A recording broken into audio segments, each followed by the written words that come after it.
The Tragic Fate of Charles Oboth Ofumbi, A Tale of Loyalty and Betrayal. Haunting final call at the family home in Nyamalogo, Mulanda, Tororo district. Elizabeth Ofumbi recalls the chilling last conversation with her husband, Charles Oboth Ofumbi. "I was in Kenya, picking up our children from St. Andrew's, Turi, when he called," she says, her voice heavy with memory. "He sounded different, tense. He mentioned a stormy cabinet meeting and wasn't sure he'd come out alive. His final words were, 'Pray for me, and if anything happens, give the children the gift of education.'"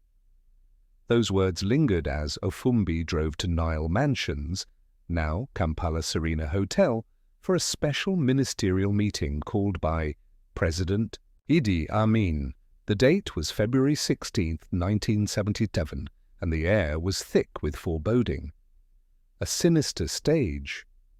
The meeting was no ordinary gathering. Amin had invited diplomats, press, and religious leaders, while soldiers patrolled the premises, showcasing a new arsenal of weapons. By 9 a.m., the stage was set for Amin's address, but the atmosphere was electric with tension. Guests sensed something sinister, though none could pinpoint what. At 11:02 a.m., Col Isaac Malyamungu, Amin's ruthless enforcer, entered and addressed the room. In a corner sat men accused of treason, visibly trembling. Among them were Abdallah Anyuru, former Public Service Commission chairman, and Ben Ongom, who had recently led a raid on Archbishop Janani Luwum's residence. Each was forced to read a script linking former President Milton Obote to a supposed plot to destabilize Uganda, claiming the displayed weapons came from Obote. Malyamungu loomed over them, ensuring every word was recited perfectly. From a balcony, Amin watched before making his entrance. When the crowd was asked what to do with the rebels, soldiers shouted, "Kill them!" A deadly ambush. By 3 p.m., the plan shifted. Guests were directed to the International Conference Center, but religious leaders were sent back to the hotel. Halfway there, Archbishop Luwum was singled out for a private meeting with Amin. Meanwhile, Malyamungu ordered Ofumbi, the Internal Affairs Minister, and Erinayo Oryema, the Minerals and Water Resources Minister, to use a different door. State Research Bureau (SRB) officials were waiting. The three men, Luwum, Ofumbi, and Oryema, were swiftly bundled into a car and driven to the SRB headquarters in Nakasero.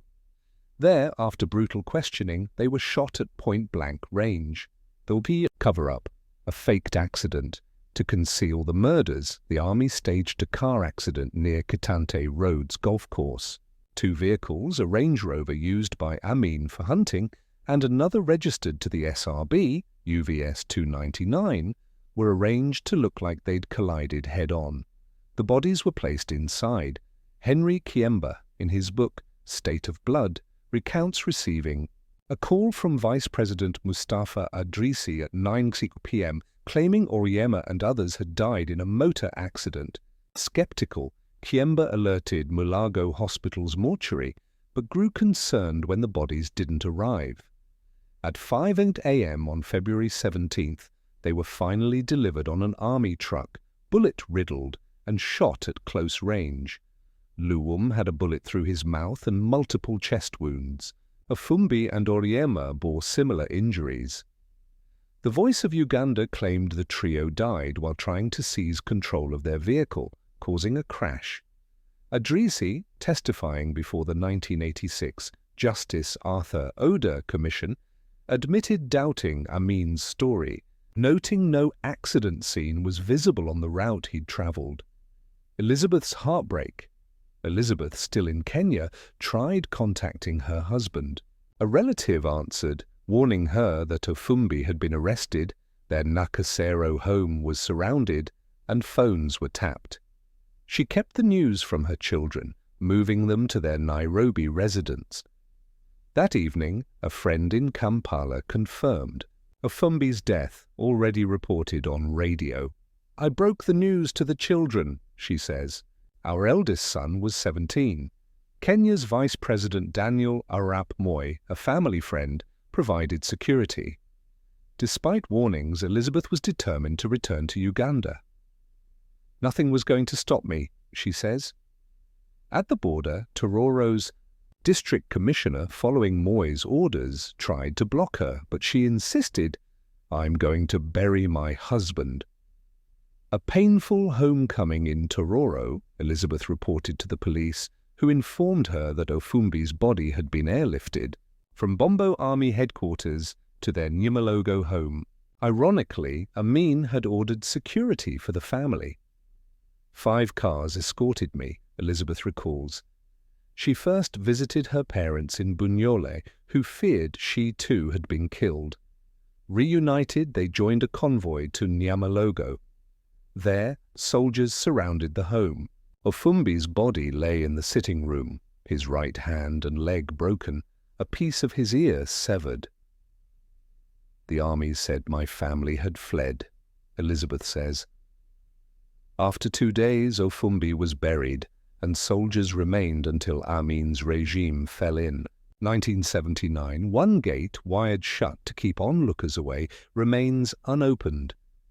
A legacy under siege life after Ofumbi's death was fraught. Villagers looted the family's property, targeting a sugar factory project. "We'd bought land and planted sugarcane," Elizabeth says.